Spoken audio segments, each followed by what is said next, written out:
Bismillah, alhamdulillah, wassalatu wassalamu ala rasulillah wa ala alihi wa sahbihi wa man walah. Wa ashhadu an la ilaha illallah wahdahu la syarikalah wa ashhadu anna muhammadan abduhu wa rasuluh, amma ba'd. Alhamdulillah, pada kesempatan petang ini ba'dal maghrib 22 Juni 2025 bertepatan dengan 22 dari bulan Rajab 1446 Hijriah. Alhamdulillah, dalam keadaan yang belum kondusif karena saya bolak-balik ke rumah sakit. Seperti diketahui, istri kita dalam keadaan dirawat karena dibedah appendix akut dikarenakan usus buntu yang akut. Alhamdulillah, kami bersyukur kepada Allah atas doa dari kalian semua para santri dan ikhwah juga di grup. Maka operasi berjalan dengan lancar. Barakallahu fikum. Maka dalam waktu yang tidak kondusif ini hanya sekedar ziarah, karena waktu kita kebanyakan di rumah sakit. Maka dalam keadaan ziarah ke pondok ini kita melaksanakan kajian pelajaran agar kita berta'awun dalam ketakwaan. Seperti berkata Nabi di hadis Utsman, khairukum man ta'allamal Qur'ana wa 'allamahu. Sebaik-baiknya kalian yang mengajari Al-Qur'an dan yang belajar Al-Qur'an. Sekarang kita masuk kepada soal jawab manhajiyah, yang mana soal ini dijawab oleh Syekh Ahmad Ibnu Yahya An-Najmi, Mufti Najran di Saudiyah. Soal yang ke-14, hal al-ikhwanul muslimun tariqatuhum wahidah fi da'wah ilallah am tahtalifu min baladin ila balad. Maknanya, apakah dakwah ikhwanil muslimin yang pertama kali dibuat oleh Hasan al-Banna di Mesir itu di setiap negerinya berbeda-beda? Misalnya di Mesir demikian, di Yaman lain, di Indonesia lain, atau bagaimana? Dijawab oleh Syekh, al-ikhwanu tariqatuhum wahidah fi kulli baladin, bahwa al-ikhwanil muslimin jalan metode mereka itu sama dalam setiap negeri. Dan antum ketahui di Indonesia Ikhwanul Muslimin mempunyai partai, apa namanya? PKB atau PKS. Maka arahannya sama, Ikhwanul Muslimin. Dan mereka masuk kepada partai politik. Maka torik mereka sama, dan begitu pun yang kami tahu di Yaman. Di Yaman partai mereka namanya Al-Islah. Dari namanya aja Al-Islah. Seperti yang dieluk-elukkan di mana-mana. Al-Islah adalah membuat kebaikan, atau mereka menyebutnya kayak reformasi seperti itu. Al-Islah, diperbaiki dari tidak benar, diadakan oleh mereka Al-Islah, jadi benar. Yang tidak baik jadi baik, itu pinginnya. Maka di Yaman pun ada partai Ikhwanil Muslimin dipimpin oleh Abdul Majid Az-Zindani. Dan dia musuh besar Syekh Mukbil. Selalu di majelis-majelis disebutkan keburukan Az-Zindani agar orang tidak masuk Ikhwanil Muslimin. Maka ini jawaban Syekh, semuanya sama di berbagai negeri. Karena pemimpinnya satu, sama. Hasan al-Banna. Sampai Syekh bilang sekarang, hatal yaum, sampai this time, detik ini. Wa indil an kitabah, katabaha wahidun minal yamaniyin, kana ma'ahum sab'asinin ma'a al-ikhwaniyah. Maka saya punya catatan kitab yang dikarang oleh seseorang dari kelompok penduduk Yaman, yang mana dia 7 tahun bersama Ikhwanil Muslimin. Kemudian dia bertobat dan menulis kitab itu. Summa ba'da dzalik kharaja min bainihim. Maka orang ini setelah 7 tahun keluar. Lama ra'a ma indahum minal khalal wa minal akhta al fahisyah. Maka dia keluar dan menulis kitab ini setelah dia mendapati kesalahan-kesalahan yang sangat besar dan keburukan-keburukan yang sangat nyata. Maka ini jawaban dari Syekh dan itulah hakikatnya. Di Indonesia PKS Partai Keadilan Sosial kepanjangannya. Saya nggak tahu. Al-muhim seperti itu keadaan di mana-mana namanya berbeda. Di Yaman Al-Islah, di Indonesia PKS, namun intinya sama. Mereka berdakwah politik untuk mencapai kursi-kursi parlemen dan mereka mendapati suara-suara di kursi parlemen dari DPR dan MPR. Soal yang ke-15. Hal dukhulul intikhabat al-barlamaniyah wasilatun syar'iyatun li nasriddin amla. Maka pertanyaannya lebih menjurus lagi. Seperti Ikhwanil Muslimin yang masuk kepada parlemen dan partai, maka apakah seseorang masuk kepada partai dan menjadi pahlawan di kursi parlemen, jadi anggota DPR atau MPR, punya kursi di Majelis Permusyawaratan Rakyat ataupun Dewan Perwakilan Rakyat? Apakah itu wasilah untuk menolong agama? Paham? Karena orang-orang Ikhwanil Muslimin dimanapun, mereka akan mendakwahkan.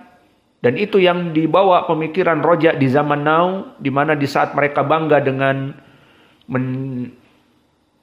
mencalonkan dari salah seorang presidennya, yang biasa mereka pilih dulu, kemarin ini Anies nomor 1, maka semua dai-dai Roja baik di Jawa, di Sumatera bangga memperlihatkan telunjuk-telunjuk ataupun jari-jari mereka apa sih yang biasanya telunjuk apa kelingking. Al-muhim seperti itu. Maka dengan bangga Basalamah ataupun yang lainnya bahwa saya telah mengikuti pencoblosan memilih Anies dan sebagainya. Maka apakah dengan kita memasuki kursi parlemen dan dai-dai ini mengajak untuk manusia memilih suara dari mereka agar mereka naik kepada presiden ataupun menjadi dewan ataupun menjadi majelis MPR, yang jelas mereka mengatakan ini sarana untuk berdakwah? Jawabnya tidak benar. Wasilah syar'iyah li nasratuddin bukan dengan kita masuk parlemen. Kalau kamu ingin menolong agama kamu, jalan yang benar, menuntut ilmu, menjadi alim ulama, mengetahui Al-Quran dan Sunnah, mengetahui Al-Quran bacaannya yang benar, dengan qiraahnya lebih baik, jadi imam, ataupun mengetahui ilmu hadis, mengetahui sahih dan dhaif dari hadis, dan begitu pun setelah itu memahami ilmu fikih dan memahami ilmu bahasa Arab dan yang lainnya. Maka ini kamu bisa menolong agama kamu dengan apa? Berdakwah. Karena dakwah itu inilah modalnya. Seperti Allah sebutkan, ud'u ila sabili rabbika bil hikmah wal mau'idah al hasanah wajadilhum billati hiya ahsan. Maka berdakwahlah, tolonglah agama kamu itu dengan berdakwah. Dengan apa? Ilmu. Dan dengan mau'idah al-hasanah, ceramah-ceramah yang baik yang berisikan Al-Quran dan Sunnah sesuai pemahaman as-salafus soleh. Dan berjidal dengan mereka yang melaksanakan jidal baik dari kelompok ahlul bid'ah ataupun selain dari kaum muslimin, maka berjidal dengan baik, dengan ilmu. Tidak ngotot-ngototan. Yang penting yang paling kejang dan melototnya paling gede dan suaranya mengaum bagaikan harimau Sumatera, itu yang menang. Tidak. Maka dengan dalil, meskipun dengan pelan-pelan, kalau Allah Ta'ala ja'a fil hadis sahih, tidak melotot, suaranya tinggi dan otot lehernya mau pecah, maka tidak seperti itu. Yang namanya jidal. Billati hiya ahsan. Maka ini semuanya butuh kepada ilmu. Dan Allah berfirman di dalam surat Yusuf, "Qul hadhihi sabili ad'u ilallah ala basiratin ana wa man ittaba'ani." Maka ini adalah jalanku wahai Muhammad, katakanlah bahwa ini adalah jalanku dalam berdakwah ala basirah, di atas ilmu. Kesimpulannya, pertanyaan di sini, apakah dengan masuk ke partai politik dan masuk kepada kursi parlemen, mengikuti partai dan nanti bisa duduk di majelis MPR atau DPR dari partai-partainya, karena saya Ikhwanil Muslimin, saya ikuti partai PKS misalnya, atau di Yaman Islah, atau di Mesir bahkan Ikhwanil Muslimin, maka apakah dengan itu kita bisa menolong Islam? Jawabnya tidak. Menolong Islam bukan dengan politik, tetapi dengan ilmu dan amal dan berdakwah. Itulah yang dulu para sahabat menolong agama Islam ini. Adapun coba bayangkan sekarang kalau kamu masuk kepada partai politik, baik namanya siapa saja, yang 3 huruf, ataupun yang banyak huruf, 3 huruf seperti misalnya PDI, PKS misalnya, yang banyak huruf Gerindra dan yang lainnya, maka kamu ingin menolong dakwah masuk kepada grup itu atau partai itu? Tidak. Itu partai politik. Maka tidak bisa menolong agama dengan masuk kepada partai politik. Meskipun kamu nanti akan mendapati jadi menteri ataupun jadi yang lainnya. Maka di situ tidak meyakinkan bagi kamu untuk bisa menolong agama kamu. Bukan jalannya seperti itu, kata Syekh. Soal yang ke-16. Mara'yu fadilatikum fiman yaqulu nahnul an al-wajib an-nas'a wa an-naqris juhudana li iqamati khilafati rasyidah. Fahal hada at-tawjih sahih am annahu khati'? Maka maksudnya, bagaimana ya Syekh pendapatmu bagi mereka yang mengatakan kita di zaman now wajib bagi kita untuk berjalan dan menyemangati semangat kita untuk masuk kepada seperti partai-partai dan juga yang berhubungan dengan politik, li iqamati khilafah ar-rasyidah, untuk mencapai kepada khilafah ar-rasyidah, mencapai kepada khilafah yang dipimpin oleh pemimpin yang baik dan benar. Jadi mendirikan daulah Islam yang dipimpin oleh pemimpin yang benar. Maka apakah taujih ini sahih atau salah? Maka pendapat ini bagaimana? Benar atau salah? Di mana kita menyibukkan diri kita dan nakrisu juhudana, membuat spirit dan semangat kita untuk mendirikan khilafah, seperti Ikhwanil Muslimin bercita-cita membuat khilafah Islamiyah, dan juga cabang-cabangnya seperti di Indonesia Hizbut Tahrir, HTI Indonesia, ada Indonesianya kalau di sini, kalau di negeri luar ya HT atau Hizbut Tahrir saja. Maka ini pun sempalan dari kelompok Ikhwanil Muslimin. Maka mereka sengaja memang menyibukkan diri mereka di bidang politik. Maka apakah lebih baik kita seperti itu? Maka ini maknanya sama seperti pertanyaan nomor 15, namun 16 ini lebih mengkhususkan kepada bagaimana kita membuat daulah Islamiyah. Apakah pendapat itu bagus sehingga terfokus kita, semangat kita untuk itu? Maka apa jawab Syekh? Hada ittijah khati'. Maka semangat untuk membuat negara Islam dan seterusnya itu adalah taujih yang salah. Mi'ah fil mi'ah. 100% dalam keadaan salah. Allah Subhanahu wa taala mada yaqul li anbiya'ihi. Apa kata Allah kepada para nabinya? Apakah masuk kepada politik dan masuk kepada partai-partai untuk berdakwah kepada Allah? bagi para rasul? Jawabnya tidak. Allah berfirman, "Walaqad ba'atsna fi kulli ummatin rasulan an i'budullah wajtanibut taghut." Maka seluruh para rasul itu kami mengutus kepada seluruh umat anytime anywhere untuk beribadah kepada Allah saja. Melaksanakan tauhid, berdakwah kepada tauhid. Wajtanibut taghut, dan menjauhi manusia dari penyembahan kepada selain Allah. Itu hakikah dari dakwatul anbiya. Amarahum bidakwah ila tauhid. Wa hakata Nabi sallallahu alaihi wasallam wa ashabih ridwanullah alaihim wa kullu atba'ih fi kulli zaman wa makan. Maka begitu pun Nabi kita dan para sahabatnya dan para itba'ut tabi'in dan seluruh kaum muslimin yang dinamakan dengan at-taifah al-mansurah, hakada yad'una ila tauhid wa ila al-asas allati qama 'alaiha hadad din. Maka mereka semuanya berdakwah kepada tauhid dan kepada asas agama ini seperti rukun Islam, mengajari salat, puasa. Indama arsala Nabi sallallahu alaihi wasallam Mu'ad Ibn Jabal radhiyallahu anhu ila Yaman, mada qala lahu? Qala ud'uhum ila syahadati alla ilaha illallah wa anna Muhammadan Rasulullah fa inhum ata'u dzalika fa'akhbirhum annallaha iftarada alaihim khamsa salawat fil yaum wal lailah.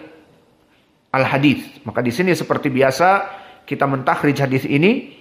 Maka hadis ini muttafaqun alaih dari hadis Mu'ad, yang mana Nabi memerintahkan Mu'ad untuk berdakwah. Maka apa yang diajarkan Nabi kepada Mu'ad? Wahai Mu'ad, serukanlah mereka pertama kepada tauhid, masuk kepada Islam, beriman kepada Allah dan Rasulnya. Jika mereka telah selesai melaksanakan tauhid, kabarkan kepada mereka apa? Salat 5 waktu yang wajib. Maka ini perkara-perkara yang diajarkan oleh Nabi kepada Mu'ad agar Mu'ad mengajari dakwah kepada seluruh manusia, bukan kepada membuat daulah Islamiyah.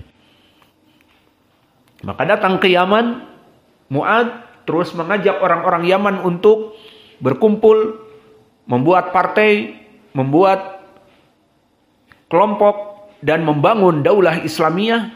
Tidak seperti itu. Meskipun pada zaman itu Nabi Muhammad SAW sudah ada, dan Nabi tidak mengajarkan dakwah Islam itu kepada dakwah membuat daulah Islamiyah, ataupun istilah mereka khilafah ar-rasyidah, membuat seperti khulafa ar-rasyidin. Maka tidak seperti itu dulu Nabi mengajarkan. Bahkan Mu'ad diminta oleh orang Yaman untuk datang mengajari mereka, tidak diajari buat partai, kemudian buat kelompok untuk menjadi pemimpin. Nah, kalau udah jadi pemimpin, kamu pemimpin, kan mudah diajak kepada agama. Tidak seperti itu. Maka di sini Nabi mengajarkan kepada tauhid dan Islam. Maka kembali kepada ucapan Asy-Syaikh yang tadi beristidlal dengan hadis Mu'ad, bahwa Nabi mengutus Mu'ad ibni Jabal mendakwahi ahli Yaman, maka kepada perkara yang asas, apa itu dakwah tauhid, dan juga asas setelah itu melaksanakan sholat 5 waktu, kemudian membayar zakat seperti di hadis yang kami sebutkan tadi.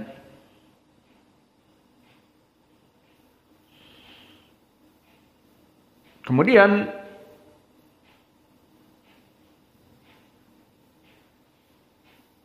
disebutkan juga di dalam ucapan Asy-Syaikh rahimahullah, idan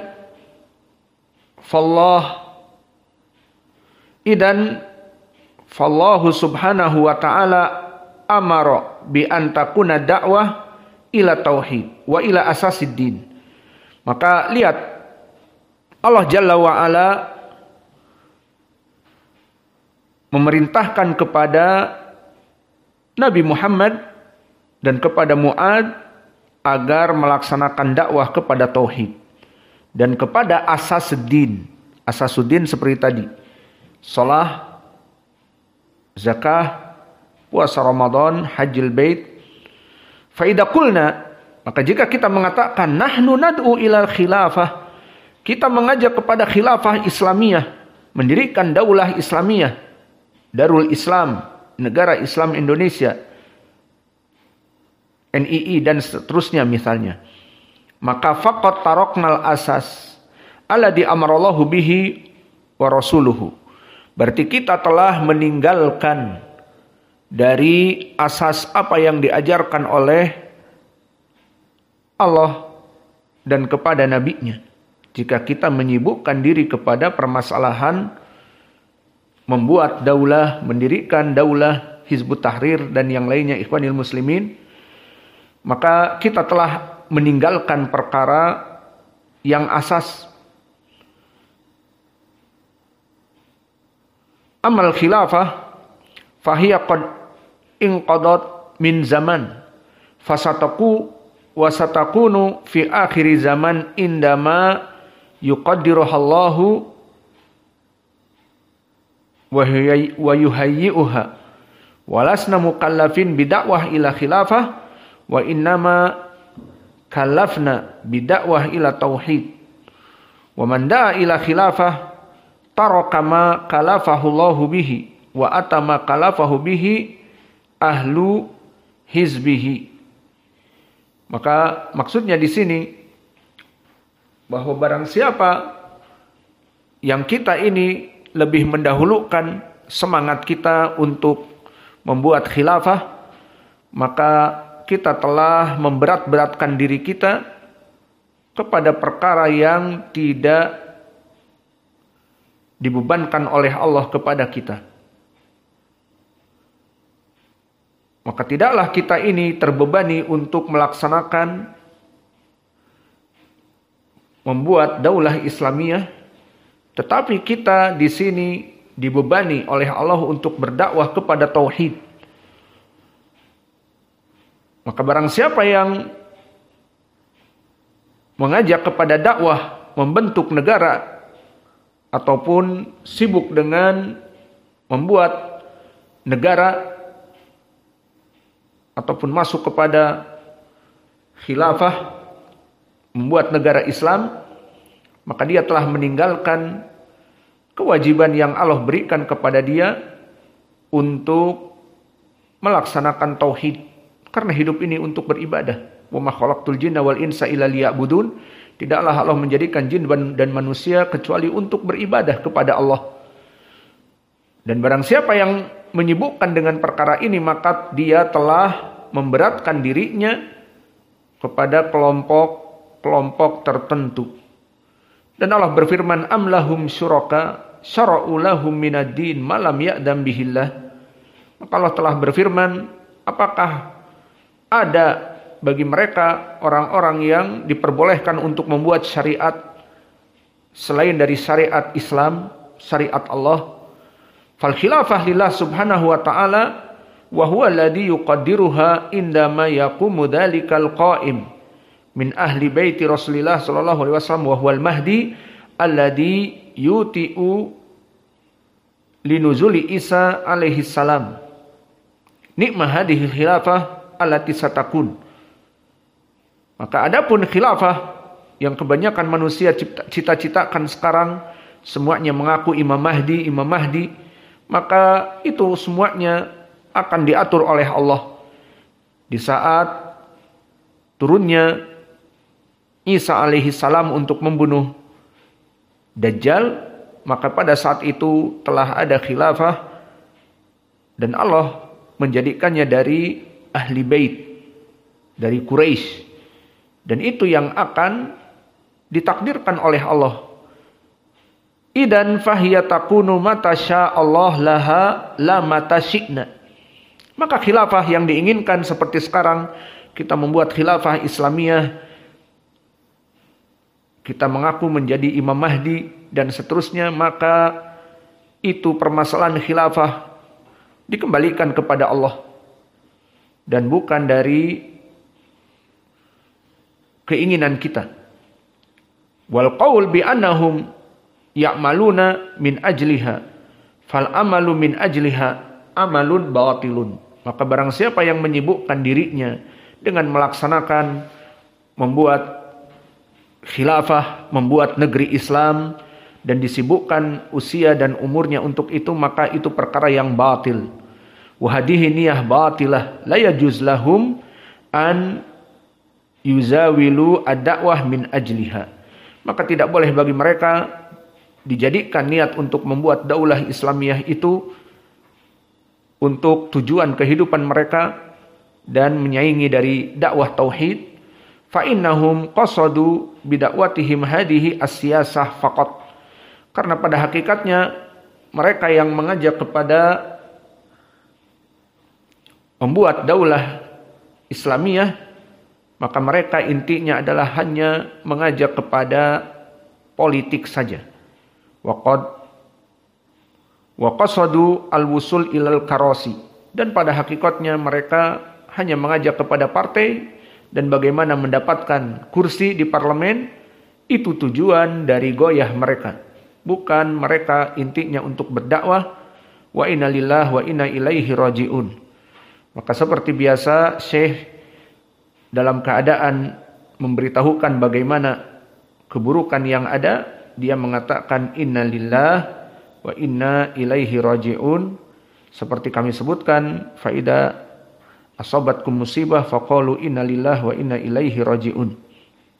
Maka itu yang diinginkan oleh Asy-Syaikh, bahwa ini adalah perkara yang sangat buruk.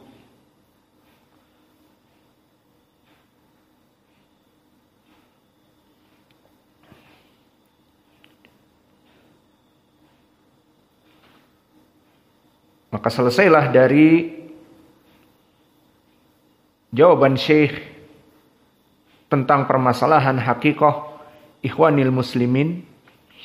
Maka mungkin dari saya pribadi, dari pengetahuan kita tentang ikhwanil muslimin, perlu diketahui bahwa kelompok ikhwanil muslimin itu mempunyai beberapa marahil, dari mulai diciptakan ataupun yu'assis, didirikan.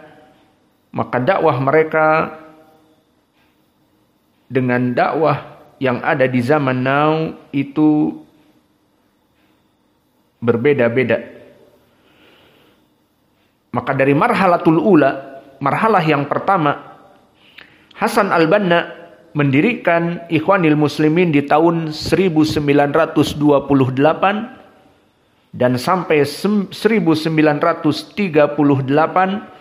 Maka marhalatul ula al-marhalah ad-diniyah. Ikhwanil Muslimin berdiri pertama di tahun 1928 sampai 38, sekitar dakwah 10 tahunan. Maka asal dari kelompok ini mengajak kepada dakwah. Meskipun antum ketahui siapa Hasan al-Banna dan bagaimana pendidikannya, dia adalah sufiyah.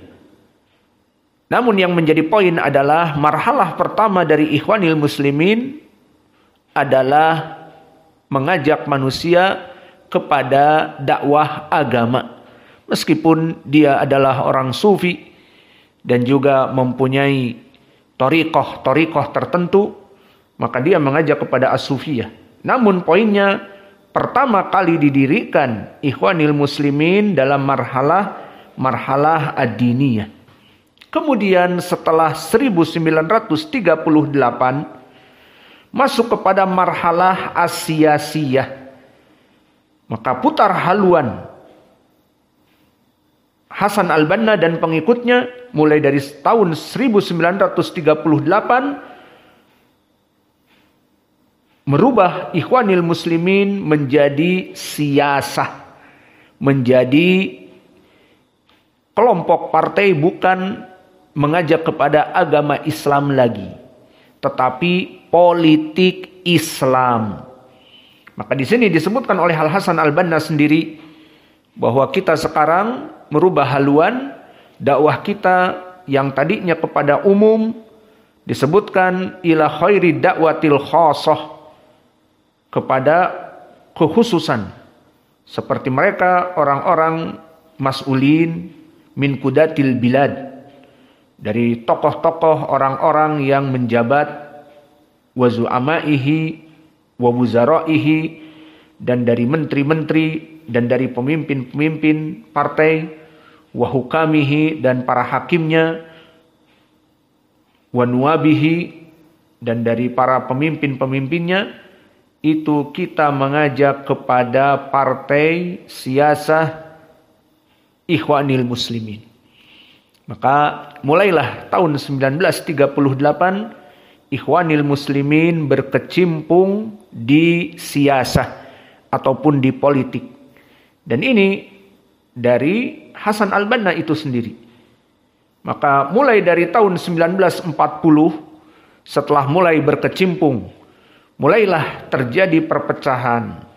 Yang tadinya dakwah mereka untuk agama itu banyak sekali yang mengikuti, maka di saat 1938 sampai ke bawah, mulailah terjadi perpecahan di antara mereka.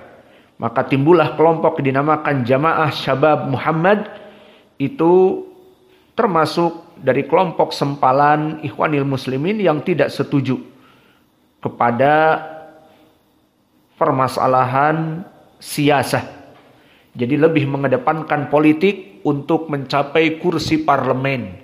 Sehingga partai Ikhwanil Muslimin mempunyai kursi parlemen banyak di pemerintahan Mesir pada zaman itu. Itu yang diinginkan. Dan bahkan marhalah yang ketiga, setelah tadi mengajak kepada agama dan mengajak kepada partai, siasah, politik, dan lebih parah lagi, marhalah yang ketiga tahun 1948 dan seterusnya, masuk pada tahun ini marhalah yang mana sangat berbahaya.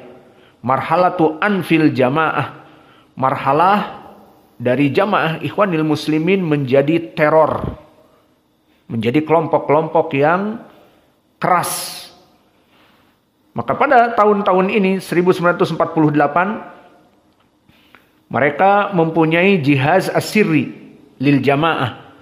Jadi mempunyai seperti intelijen dan juga tandim khos musallah, mempunyai kelompok khusus yang dipersenjatai. Ya sudah masuk politik, sudah bukan dakwah lagi. Yang tadinya dengan khutbah, dengan mengajari manusia Al-Quran, Sunnah, maka sekarang ada jihaz sirri, seperti spionase, mata-mata. Bagaimana keadaan politik, mata-mata dijadikan, dan juga kekuatan bersenjata. Dan terjadilah apa yang terjadi, di mana mereka telah membunuh Rais Al-Wuzara Muhammad Fahmi An-Naqrashi, yang mana dia adalah Rais Wuzara. Apa makna Rais Wuzara? Perdana Menteri dibunuh. Dan juga dibunuh seorang qadhi yang besar, kepala mahkamah, yang ma'ruf dengan nama Ahmad Al-Khazandar, yang mana dia seorang qadhi yang besar. Dan di sini dibunuh oleh mereka. Dan pembunuhannya sama seperti Perdana Menteri juga, ditembak. Maka mereka mulai mempunyai senjata, dipersenjatai. Dan juga pada saat itu kelompok ini selain membunuh juga melaksanakan tafjirat, peledakan. Tafjir Mahkamah Al-Istinaf, menghancurkan,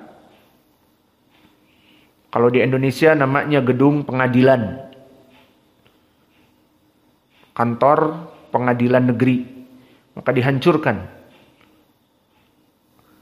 Dan ini semuanya dari marhalah Ikhwanil Muslimin yang akhirnya dia dikejar-kejar oleh pemerintah. Dari hasil perbuatan ini dijadikan sebagai kelompok teroris dan dipenjara dari mereka, dan seterusnya. Maka ini gambaran bagaimana kelompok Ikhwanil Muslimin yang tadinya mengajak kepada agama, akhirnya kemudian terseret ingin kepada kekuasaan, masuklah kepada siasah. Maka tahun diberdirikan 1923 sampai 1938, 1928 sampai 1938, sekitar 10 tahun berdakwah kepada As-Sufiyah. Kemudian setelah itu mereka mempunyai kelompok yang besar. Disebutkan pengikutnya lebih dari 2 juta. Maka mulailah mereka kembali kepada tujuan asal. Apa? Ingin kursi. Kalau ngajar ngaji terus, nggak akan jadi presiden. Ngajar ngaji terus, nggak akan dapat kursi. Nggak dapat kekuasaan. Akhirnya mereka berpindah haluan kepada kekuasaan. Dan akhirnya setelah mendapati kekuasaan, mereka seperti para politik-politik di zamannya mempunyai mata-mata, jihaz asiriyah, dan mempunyai persenjataan musallahah, dipersenjatai dan seterusnya. Akhirnya terjadilah apa yang terjadi. Seperti yang kami sebutkan, mereka membunuh dan juga membom dan menghancurkan gedung pengadilan dan seterusnya. Inilah yang terjadi dari Ikhwanil Muslimin dari zaman dahulu sampai zaman sekarang. Maka inilah pemahaman dari Hasan al-Banna.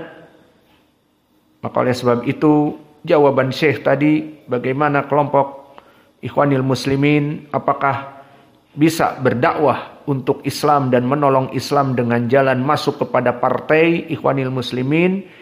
Jawabannya tidak. Karena Ikhwanil Muslimin ya keadaannya seperti itu tadi. Mengajak kepada politik, tidak kepada dakwah.